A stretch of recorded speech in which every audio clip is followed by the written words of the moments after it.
Criminologist doctor Sandeep കൂടി നമ്മളോടൊപ്പം ഇപ്പോൾ ചേരുകയാണ്. ഡോക്ടർ സന്ദീപ്, ഈ ഒരു വിഷയം കോട്ടയത്തെ ഇരട്ട കൊലപാതകം, അതിൻ്റെ കൂടുതൽ വിശദാംശങ്ങൾ ലഭ്യമായിട്ടില്ല എങ്കിൽ പോലും പ്രാഥമികമായിട്ട് പോലീസിൽ നിന്ന് ലഭിക്കുന്ന വിവരം ഈ അന്യസംസ്ഥാന തൊഴിലാളി ആസാം സ്വദേശിയായ ഒരു യുവാവിനെ ചുറ്റിപ്പറ്റിയാണ് ഇപ്പോൾ സംശയവും അന്വേഷണവും മുന്നോട്ട് പോകുന്നത്. മുമ്പ് മോഷണ കേസിൽ ജയിലിൽ കിടന്നിട്ടുള്ള ഒരു പശ്ചാത്തലം കൂടി ഈ വ്യക്തിക്കുണ്ട്. ആ ഒരു പ്രദേശത്ത് മറ്റ് സംശയങ്ങളൊന്നും നിലവിൽ പോലീസിനില്ല എന്നാണ് മനസ്സിലാക്കുന്നത്. ഇപ്പോൾ അന്യസംസ്ഥാന തൊഴിലാളികളെ ജനറലൈസ് ചെയ്യുക അല്ല എങ്കിൽ പോലും അത്തരത്തിലുള്ള കുറ്റവാസന അവർക്ക് കൂടുതലാണ് എന്നുള്ള പരാതികൾ അല്ലെങ്കിൽ അത്തരത്തിലുള്ള സംഭവങ്ങളൊക്കെ നമ്മുടെ സംസ്ഥാനത്ത് ആവർത്തിക്കുന്ന ഒരു പശ്ചാത്തലം കൂടിയുണ്ടല്ലോ.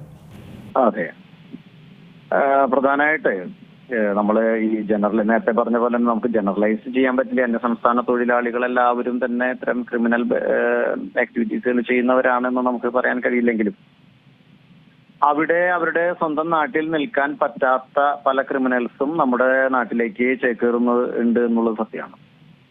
കാരണം അവിടെ അവർക്ക് നിൽക്കാൻ പറ്റാത്ത അവസ്ഥ എന്തുകൊണ്ടുണ്ടായി, മുൻപ് അദ്ദേഹം എന്തൊക്കെ ക്രിമിനൽ ആക്ടിവിറ്റികളിൽ ഉൾപ്പെട്ടിരുന്നു എന്നുള്ളതിന്റെ അടിസ്ഥാനത്തിലോ ആ കാരണം കൊണ്ടോ ആയിരിക്കാം അവിടെ അവർക്ക് നിൽക്കാൻ പറ്റാത്തത്. അങ്ങനെ നിലനിൽക്കുന്ന സമയത്താണ് നമ്മുടെ കേരളം പോലുള്ള സ്ഥലങ്ങളിലേക്ക് അവർ ചേക്കേറുന്നതും ഇവിടെ തലക്കെട്ടില്ലാത്ത വരുമാനവും ഒക്കെ ലഭിക്കുന്നത് കൊണ്ട് അവരുടെ സുഖകരമായി ജീവിക്കുകയും അവരുടെ മുൻകാല പ്രവൃത്തികളൊന്നും തന്നെ ആദ്യമായി ഇടപഴകുന്ന നമ്മളുടെ നാട്ടുകാർക്ക് അറിയില്ല താനും. അങ്ങനെ അതാണ് അവരുടെ ഒരു പോസിറ്റീവ് സൈഡ്. ഇവിടെ വരുമ്പോ അവർക്ക് കിട്ടാവുന്ന ഒരു പോസിറ്റീവ് സൈഡ്, അതായത് അവരുടെ മുൻകാല പ്രവൃത്തികളോ അവരുടെ സ്വഭാവത്തിന്റെ വിശദാംശങ്ങളോ നമ്മളുടെ പുതിയ ആൾക്കാർക്ക് അറിയില്ലതാണ്. അപ്പോ അങ്ങനെ വരുമ്പോഴാണ് ഇവിടെ ക്രിമിനൽ വാസന ഇതുള്ള ആൾക്കാർ കൂടുതൽ വരികയും ഇവിടെ ക്രിമിനൽ ആക്ടിവിറ്റീസുകൾ നടത്തുകയും ചെയ്യുന്നത്.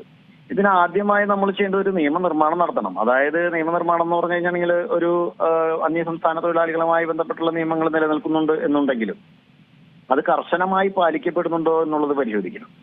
മാത്രമല്ല, ആരാണ് ഇവരെ ഇവിടെ കൊണ്ടുവരുന്നത്, അങ്ങനെ ഇവിടെ കൊണ്ടുവരുന്ന തൊഴിലിന് വേണ്ടി കൊണ്ടുവരുന്നവരെ അല്ലെങ്കിൽ തൊഴിൽ എടുക്കുന്നതിന് വേണ്ടിയിട്ട് ഒരു തൊഴിൽ കാർഡ് എന്നുള്ള രീതിയിലൊക്കെ രൂപപ്പെടുത്തി ആ കാർഡുള്ളവർക്ക് മാത്രമാണ് ഇവിടെ ജോലി ചെയ്യാൻ പറ്റുകയുള്ളൂ. ആ കാർഡ് എന്ന് പറയുന്നത് അദ്ദേഹത്തിന്റെ സ്പോൺസർ, ഇവിടെ കേരളത്തിൽ ആരാണ് അവരെ കൊണ്ടുവരുന്നത് അവരുടെ പൂർണ്ണ ഉത്തരവാദിത്വത്തിലും പെട്ടതായിരിക്കും. അങ്ങനെ വരുന്ന എന്നിട്ട് പോലും ഇവിടെ ക്രിമിനൽ ആക്ടിവിറ്റീസ് നടക്കുന്നുണ്ട്. അപ്പോ ഇത്തരത്തിലുള്ള ആൾക്കാരുടെ അവരുടെ നാട്ടിലോ മറ്റോ അവര് എന്തെങ്കിലും ക്രിമിനൽ ആക്ടിവിറ്റീസിൽ ഉൾപ്പെട്ടിട്ടുണ്ടോ ഇല്ലയോ എന്നുള്ളത് അന്വേഷിച്ചതിന് ശേഷം മാത്രമാണ് ഇത്തരത്തിലുള്ള കാർഡുകൾ പ്രൊവൈഡ് ചെയ്യാൻ പാടുള്ളൂ. അങ്ങനെ കാർഡ് കൊടുത്ത ആൾക്ക് മാത്രമാണ് ഇവിടെ ജോലി ചെയ്യാൻ പാടുള്ളൂ. ഇല്ല എന്നുണ്ടെങ്കിൽ, അന്യസംസ്ഥാന തൊഴിലാളിയാണ്, ഇത്തരത്തിലുള്ള ഐഡന്റിറ്റി കാർഡും കാര്യങ്ങളൊന്നും ഇല്ല എന്നുണ്ടെങ്കിൽ അദ്ദേഹത്തിനോട് ജോലി ചെയ്യാൻ പാടില്ല എന്നുള്ള തരത്തിലുള്ള ശക്തമായിട്ടുള്ള ഒരു നിയമനിർമ്മാണം നടത്തിയാൽ മാത്രമാണ് നമുക്ക് ഇവരൊന്ന് ഫിൽട്ടർ ചെയ്യാനായിട്ട് പറ്റുള്ളൂ.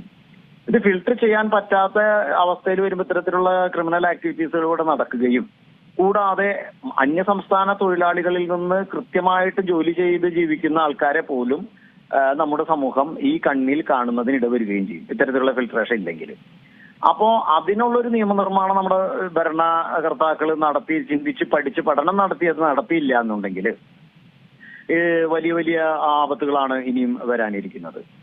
ഇത്തരത്തിലുള്ള ആൾക്കാര് ബംഗ്ലാദേശിൽ നിന്ന് വരുന്നവരുണ്ടാവും, എവിടെ നിന്ന് വരുന്നു, ആസാമിൽ നിന്ന് വരുന്ന നമുക്ക് ഇവർ തരുന്ന അറിവ് വെച്ചിട്ടാണെങ്കിൽ നമുക്കത് ഉറപ്പിക്കാൻ കഴിയില്ലല്ലോ. അപ്പൊ ഇവർ ആസാമിൽ നിന്ന് തന്നെയാണോ, ആസാമിൽ ഇവർക്ക് എന്തൊക്കെ കാര്യങ്ങൾ ഇവര് ചെയ്തിട്ടുണ്ടായിരുന്നു എന്നുള്ള കാര്യങ്ങളൊക്കെ നോക്കിയിട്ട് വേണം നമുക്ക്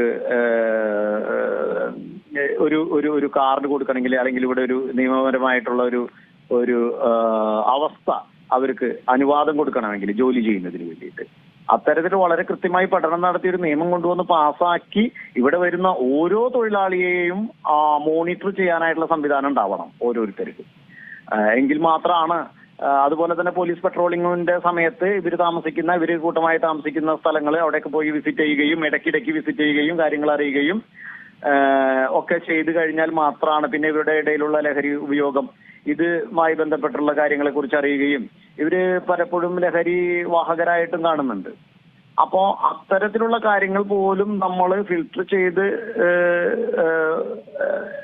അന്വേഷിക്കാൻ കഴിയുന്ന രീതിയിലുള്ള ഒരു സംവിധാനം ഉണ്ടാക്കിയെടുത്താൽ മാത്രമാണ്, അല്ലെങ്കിൽ ഒരു നിയമനിർമ്മാണം ഉണ്ടാക്കിയെടുത്താൽ മാത്രമാണ് അന്യസംസ്ഥാന തൊഴിലാളികളെ ഒക്കെ നമുക്ക് ഇങ്ങനെ ഒന്ന് കൺട്രോൾ ചെയ്യാനായിട്ട് അല്ലെങ്കിൽ സ്കാൻ ചെയ്യാനായിട്ട് നമുക്ക് പറ്റുള്ളൂ. പുതിയ വാർത്തകളും വിശേഷങ്ങളും ഇനി വിരൽ തുമ്പിൽ. എല്ലാ ഡിജിറ്റൽ പ്ലാറ്റ്ഫോമുകളിലും ഇപ്പോൾ സീ മലയാളം ന്യൂസ് ലഭ്യം.